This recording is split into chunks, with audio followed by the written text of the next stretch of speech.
This career-driven woman took her first trip to the countryside and immediately noticed something strange. The names of the local shops were strikingly similar to those of her assistant standing beside her. This made her start to wonder, could the broke assistant who followed her for 3 years actually be a hidden rich heir? But what she never expected was that this accidental trip would completely change the course of her life. Margaret is a top editor at a major newspaper, earning $1 million a year. Her status in the company is unmatched, just one step below the CEO. But because of her cold, domineering attitude, employees secretly call her the witch. Andrew, on the other hand, is just an ordinary assistant. Every day he runs around non-stop just to keep up with work. He has to follow Margaret like a shadow, and even wakes up at dawn to search 10 different streets for her favorite coffee. If he brings the wrong one, Margaret will immediately make him work overtime to make up for it. And this is how Andrew has worked with her for 3 long years. During these years, he barely had any time off. I need you around this weekend to help review his files and his manuscripts. This weekend? You have a problem with that? No, I just my grandmother's 90th birthday, so I was going to go home and it's fine. I'll cancel it. Margaret is very satisfied with her always-on-call assistant. But as a senior executive, she has to treat everyone equally. Even the deputy editor isn't immune. When he made a mistake, Margaret showed no mercy. She declared that Bob had a poor work ethic and fired him on the spot. Before Bob could even react, Margaret had already walked away with her head held high. Her arrogance hit a nerve. Bob stormed out in a rage, shouting down the hall. He cursed her heart of stone and said she'd be abandoned by love, but Margaret calmly responded. Listen carefully, Bob. I didn't fire you because I feel threatened. No, I fired you because you're lazy, entitled, incompetent, and you spend more time cheating on your wife than you do in your office. And if you say another word, Andrew here is going to have you thrown out on your ass, okay? Her sharp, well-reasoned reply left Bob speechless. In the office, Margaret is known for her harsh and controlling nature. This is how every employee describes her. Her strict style is hard for others to accept, but because her work is flawless, the boss always turns a blind eye. But this time, Margaret made a serious mistake. So buried in work, she forgot to renew her visa. Now it had expired, and the immigration department decided to deport her. To Margaret, this was a total shock. Even worse, the board decided that once she was deported, her position would go to the man she just fired, Bob. Editor-in-chief, he's the only person in the building who has enough experience. You cannot be serious. I beg of Margaret, you. I beg. We are desperate to have you stay. At this exact moment, Andrew unexpectedly walked into the office. Looking at him, Margaret came up with a bold idea. And there's, well, I think there's something that you should know. We're getting married. We are getting married. Who is getting married? You and I are getting married. We are. Getting married. We are getting married. Yes. Though her boss was stunned, he still congratulated her. If she and Andrew could get legally married quickly, she could get a new status and stay in the U.S. Without giving Andrew any chance to respond, Margaret dragged him back into her office. I'm not going to marry you. Sure you are. Bob is going to fire you the second I'm gone. Guaranteed. That means you're out on the street alone looking for a job. That means all the time that we spent together, all the lattes, all the canceled dates, all the midnight Tampax runs were all for nothing, and all your dreams of being an editor are gone. Andrew froze in disbelief. He's not interested in this woman, but the thought of losing the job he slaved over for 3 years forces him to agree. Once the legal waiting period ended, they could get divorced immediately. Next, they went to the immigration office to register their marriage, but the officer instantly noticed something was off. He warned them, if their marriage was only for a green card, it would be a serious crime. They could face 5 years in prison and a $250,000 fine. Andrew got visibly nervous, but Margaret stayed calm. She claims they're visiting Andrew's hometown this weekend for his grandmother's 90th birthday and to announce their engagement. After a brief moment of tension, Andrew gathered his courage and made up a romantic love story. He said that after working late nights together so often, he gradually fell hopelessly in love with Margaret. Although they barely passed the interview, the officer still warned them that in 1 week, he would question them separately about the details of their relationship, and if there were any inconsistencies, they could face prison time. Leaving the immigration office, Andrew felt completely thrown off balance. He believed he was taking on too much risk and deserved something in return, so he made new demands. Not only did he want Margaret's help publishing his book, he also wanted a promotion. Promote you to editor? No. Then I quit and you're screwed. Bye-bye, Margaret. Faced with the situation, Margaret had no choice but to compromise. She promised that as soon as she got her green card, she would immediately give Andrew a promotion. However, Andrew felt that Margaret's attitude seemed rather half-hearted, so he demanded that she show more sincerity. Ask me nicely. Ask me nicely what? Ask me nicely to marry you, Margaret. Surprisingly, the once high and mighty editor-in-chief actually had to lower her proud head for the sake of a green card. Sweet. Andrew, I'm listening. would you please, cherries on top, marry me? This turn of events finally gave Andrew a sense of triumph he'd long been waiting for. Soon after, Margaret accompanied Andrew on a flight to his hometown. On the plane, Margaret openly mocked Andrew's family background and firmly insisted that after they got married, they would have to live in her house. And why wouldn't we stay at mine? Because I live at Central Park West. And you probably live at some squalid little studio apartment with stacks of yellow penguin classics. But Andrew remained calm in the face of Margaret's sarcasm. After 3 years of working closely together, he was already used to her personality. Still, Margaret was starting to feel uneasy. She had no idea how to face Andrew's relatives. The plane landed quickly, and Andrew's grandmother was already waiting by the fence. As soon as they arrived, Andrew's mother gave Margaret a warm welcome. The group then drove through winding mountain roads until they finally arrived at a small town. But soon something odd caught Margaret's eye. The shop names in the area all started with Andrew's last name. Please, don't do that. Didn't tell me about all the family businesses, honey. He was probably just being modest. But this was just the beginning. What followed was even more surprising. Perhaps because he was back on his own turf, Andrew no longer spoke to Margaret in a submissive tone. Instead, he quietly watched as she struggled to adjust. Yet when he saw the nervous look on Margaret's face as she came downstairs, he still reached out to help. Soon they boarded a yacht, but Margaret couldn't shake the doubt in her heart. Was this really the way to Andrew's home? As her gaze passed a massive rock wall, a towering castle suddenly came into view. Margaret's suspicions were finally confirmed. Compared to Andrew, the hidden rich kid, she was just a hardworking employee trying to get by. To welcome their son back after 3 years away, the family had prepared an elaborate feast.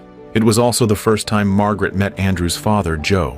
Joe was always very serious, and he strongly disapproved of his son's decision to work a regular job, his tone dripping with sarcasm. But Andrew was already used to it. During the party, Andrew announced that he and Margaret were getting married. Amid the cheers, the crowd playfully demanded the couple share a kiss. To avoid exposing the truth, they had no choice but to go along with it. What Andrew didn't know was that it was actually Margaret's first kiss. And in that slightly tipsy atmosphere, both of them felt a stir in their hearts they hadn't expected. As night fell, Andrew's mom thoughtfully arranged a quiet room for the two of them to spend the night together. Margaret, though feeling awkward in front of Andrew's family, didn't show any sign of rejection. After the family left, Andrew laid a blanket on the floor for himself. Sharing a room with his boss for the first time, Andrew's mind was a tangled mess, and Margaret, equally uneasy, couldn't fall asleep no matter how hard she tried. At dawn the next day, Margaret was awakened by the urgent ringing of her phone. Afraid of waking Andrew, she stepped out quietly into the yard, but she forgot to close the door behind her. Just then, a very expensive dog slipped out and began barking at Margaret nonstop. Suddenly, a hawk swooped down from the sky and snatched the little dog away in an instant. Still on the phone, Margaret chased after it, and in a panic, she threw her phone to scare the hawk and managed to save the dog. But the hawk wasn't done yet. It now had its eyes on Margaret's phone. Before she could react, the hawk grabbed the phone and flew off. No, take the doggy! Take the doggy! I need that phone, take the dog! Andrew's family, watching from afar, misunderstood the scene, thinking Margaret was simply playing with the dog, and they labeled her a pet lover. Even Andrew was surprised. He never knew Margaret had such a soft and lovable side. Margaret gently explained the truth to Andrew, but Andrew was still half convinced. Serious, he's got my phone and Frank's calling me on that phone. Seeing this, he told Margaret that tomorrow, the family would take her to town so she could buy a new phone. Under the watchful eyes of the family, Andrew and Margaret once again played the part of a loving couple. Yeah, if you touch my ass one more time, I will cut your balls off in your sleep. Okay? Yeah, there you go. Such a good fiance.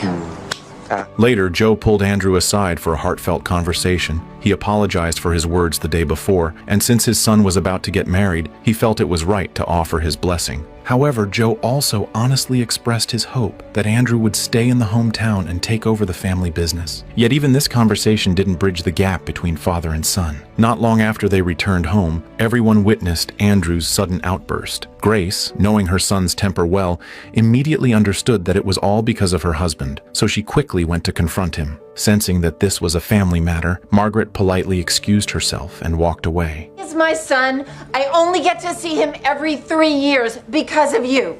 You are going to fix this, Joe. I mean it. Fix it now. Seeing his wife upset, Joe looked annoyed but didn't dare say anything. Margaret returned to the room to take a shower, but Andrew, wearing headphones, didn't notice she was there.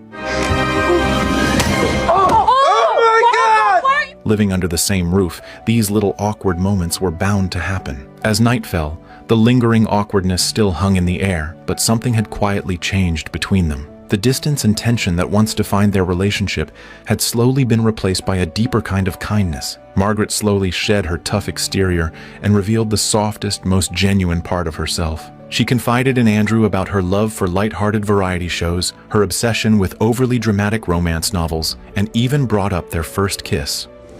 You are there? I'm here. Margaret gradually opened her heart, sharing how she truly felt when Bob had called her a wicked witch. Though she appeared strong on the outside at the time, she had actually been deeply hurt inside, and every time something like that happened, she would quietly cry in the bathroom. You are a very, very beautiful woman. Little by little, a painful chapter of her past began to unfold. Margaret lost both her parents when she was just 16, and ever since then, flowers had become a source of pain for her, because whenever she saw them, her mind would instantly go back to her parents' funeral. In the warmth of mutual respect and understanding, their conversation turned a new page. Bathed in the glow of the fireplace, their hearts found resonance through countless moments of connection, and before they knew it, the seed of love had quietly taken root. The next morning, just as the sun began to rise, a loud knock suddenly broke the silence. To avoid blowing their cover, Margaret quickly signaled Andrew to get into bed. Thankfully, they weren't found out. But to their surprise, Andrew's parents announced they were planning to hold a grand wedding for them the next day, combined with Grandma's birthday celebration. The news hit Margaret and Andrew like a bolt from the blue. They tried to come up with excuses to get out of it, but Andrew's grandmother rushed out, her voice trembling as she expressed her heartfelt wish to witness her grandson's wedding before the end of her life. Faced with such deep expectation, Margaret and Andrew had no choice but to go along with it, but Andrew felt deeply conflicted. He was terrified this fake wedding might be exposed, which would break his grandmother's and mother's hearts. Margaret, though outwardly calm and composed, was in turmoil inside. She kept reminding herself that this was just a deal, but deep down, she had already fallen for Andrew. Soon, Grace and Andrew's grandmother took Margaret to their family's bridal boutique. Among their treasured heirlooms, they chose a vintage wedding gown for Margaret. Seeing her future daughter-in-law in that dress brought tears to Grace's eyes. Witnessing this, Margaret's heart grew heavier. She felt guilty for deceiving such sincere expectations. Then, Andrew's grandmother brought out a family heirloom and gently told Margaret that it was a gift from her great-grandfather, passed down for over 150 years, and now it was hers to keep. Overwhelmed by such a precious gift, Margaret didn't know what to do. She was deeply moved by the warmth of this family, and tears welled up in her eyes. At the same time, an overwhelming sense of guilt rose within her. Immediately after, Margaret found Andrew and started up the yacht. During these days at Andrew's home, Margaret had experienced a different kind of love, the love of family. Her heart was filled with both joy and unease. She feared all of this warmth was just temporary, like a beautiful dream about to end at any moment. And she knew this dream, built on a fake marriage, was bound to collapse eventually. Sensing Margaret's emotional turmoil, Andrew quickly took the helm. But just then, a buoy suddenly appeared in front of them. Andrew swerved to avoid it and accidentally threw Margaret into the water. Come on. Come on.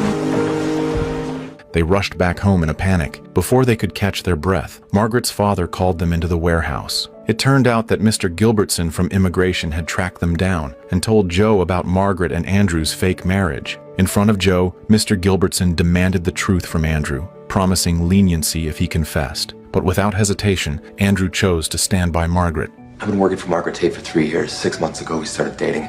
We fell in love. I asked her to marry me. She said yes. I'll see you at the wedding. Surrounded by flowers and applause, Andrew and Margaret went ahead with the wedding as planned. Margaret walked slowly into the wedding hall, arm in arm with Grandma. But just as the officiant began the ceremony, Margaret interrupted. But I do have something I need to say. Margaret. Can it wait till after? In front of all the guests, Margaret bravely opened up about her past, and even more bravely, admitted the marriage was a lie. She took full responsibility. You have a beautiful family. Don't let this come between you. This was my fault. I'm sorry. The guests fell completely silent. The entire hall was frozen in shock. The only one smiling was Mr. Gilbertson. At that moment, Andrew felt a strange emptiness and loss. Over these past few days, he had seen the softness and vulnerability behind Margaret's strong exterior, and today, he saw her courage and sincerity with his own eyes. That's when he finally realized he had truly fallen in love with her. He didn't want her to face the consequences alone, so he ran after her without hesitation. However, his father firmly blocked Andrew's way, and just then, Andrew's grandmother suddenly had a heart attack. Everyone rushed to get her on a helicopter. Amid all the chaos, Grandma suddenly pulled off her oxygen mask. I'm feeling much better, Sonny. No need to take us to the hospital. Take us to the airport. But it was too late. Margaret had already boarded the flight back to New York. To make up for his mistake, Joe quickly mobilized his resources and arranged a private plane. As Margaret was packing her things, Andrew arrived at the New York office and came to her side. 3 days ago, I loathed you. I used to dream about you getting hit by a cab or poisoned. Oh, that's nice. Yeah, I told you to stop talking. Then we had our little adventure up in Alaska, and things started to change. Things changed when we kissed. Even when you checked me out when we were naked. But I didn't realize any of this until I was standing alone in a barn, wifeless. Now, you can imagine my disappointment when it suddenly dawned on me that the woman I love is about to be kicked out of the country. So, Margaret, marry me.